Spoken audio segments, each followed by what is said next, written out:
Cuando él entró en la habitación y apoyó el espejo junto a la ventana enrejada, ella ni siquiera lo miró. No quería que él se diera cuenta de que por primera vez, en quién sabe cuánto tiempo, se sentía levemente feliz. Se lo había pedido tantas veces que tuvo que acercarse y tocar el marco de madera varias veces para creer que a él aún le quedaba un ápice de piedad. Sabía que esto le costaría caro, porque ahora que él había respondido a su pedido, ella tendría que hacer todo lo que le pidiera sin réplicas ni ruegos, como de costumbre. Sin embargo, tener que acceder a sus exigencias no era ni más ni menos que lo que hacía cada día, solo que ahora que él le había traído el espejo, que ella tantas veces le había pedido, tendría que hacerlo por las buenas. Tomó el espejo por los bordes y lo apoyó suavemente sobre una de las cajas que él le había dado para guardar su ropa. Al principio no pudo mirarse en él. Eran tantas las ansias de reconocerse que estaba segura de que la desilusión la encontraría al primer instante. Había pasado tanto tiempo desde que se había mirado en un espejo. Lo necesitaba. Los ojos, las mejillas, el cuerpo delgado. Ya no recordaba cómo lucía antes de llegar allí y sentía que estaba perdiendo su personalidad. Ya no sabía quién era. Parada frente a su nuevo espejo, primero miró el reflejo de los pies. Estaban sucios, las uñas largas, los tobillos huesudos. Pensó que, si así se veían los pies, la imagen de sí misma que el espejo le devolvería sería aún peor. Pero no importaba. Tenía que verse. Era casi imprescindible que se reconociera, que recordase de dónde venía. Verse al espejo sería la única forma de no perderse y de recordarse como seguramente los otros aún la recordaban. Miró las piernas, los moretones en las rodillas, la piel de los muslos arrugada, seca. Estaba muy delgada, diría su madre. Él le daba de comer todos los días, pan, queso, leche, y ella comía. Al fin y al cabo, cuando no estaba cumpliendo con sus exigencias, comer y dormir era lo único que la entretenía. Pero estaba débil. Sus fuerzas ya no eran las de una veinteañera.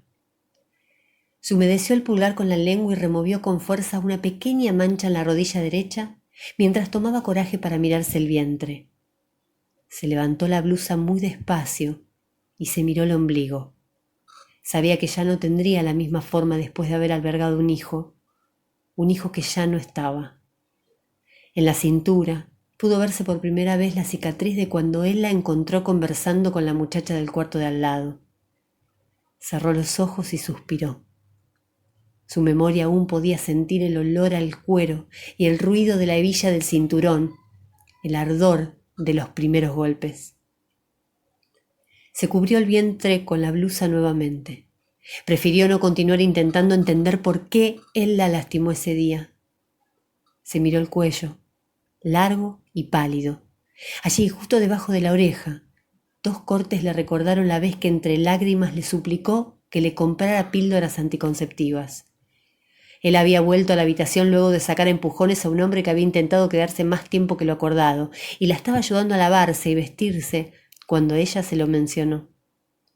Al principio él solo la había ignorado, pero al cabo de unos minutos de ruegos y llanto, él había arrojado la palangana con agua tibia contra una pared y la había tomado del cuello, levantándola del piso con una sola mano, cortándole la respiración.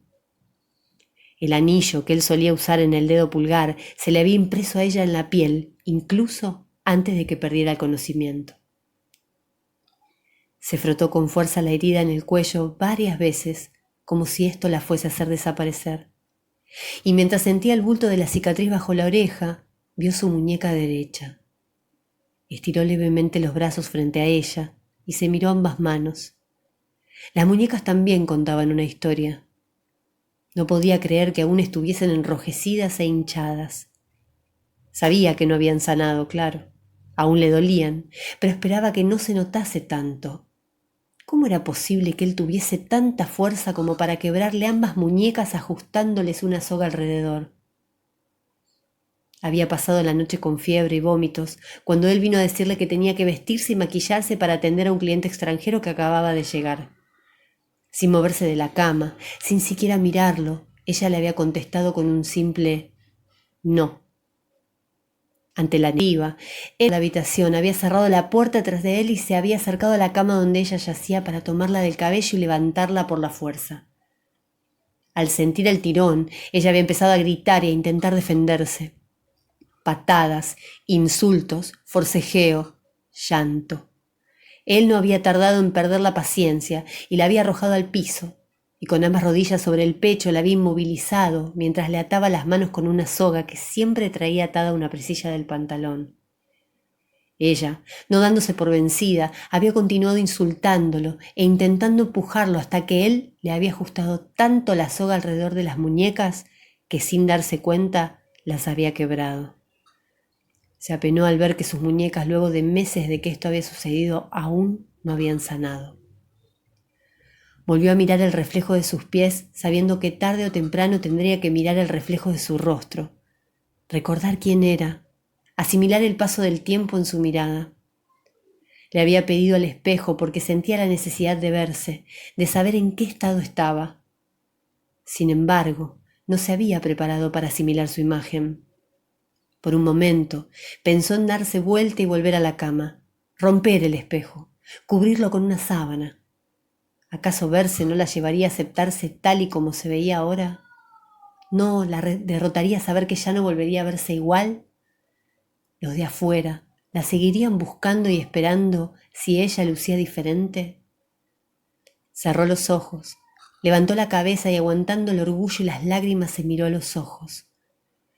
Detrás del maquillaje barato y descolorido pudo ver su mirada, aquella mirada inocente y despreocupada que había visto por última vez en el espejo del ascensor del edificio donde vivía, o había vivido, su compañera de estudio.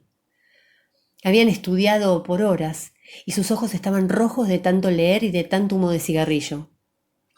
Aún recordaba vagamente las estructuras sintácticas de Chomsky, los ejes paradigmáticos y sintagmáticos de Saussure, los dialectos de Labov.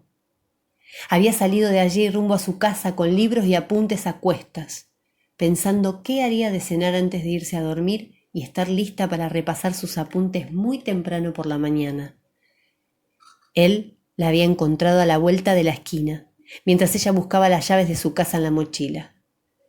La cicatriz en el pómulo izquierdo le recordó los segundos en los que pudo verle el rostro antes de que un fuerte golpe de esos que él sabía dar la dejaran inconsciente. Mirándose fijamente en el espejo, la mirada perdida, intentó recordar en qué momento había dejado de ser ella. ¿Cuándo le habían arrancado la vida de las manos para dejarla muerta en vida?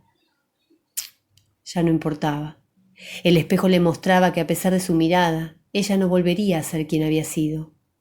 Y el ruido de fuertes pasos en el pasillo le recordaban que él siempre vendría por ella. Cicatrices, de Lucía Lesinski.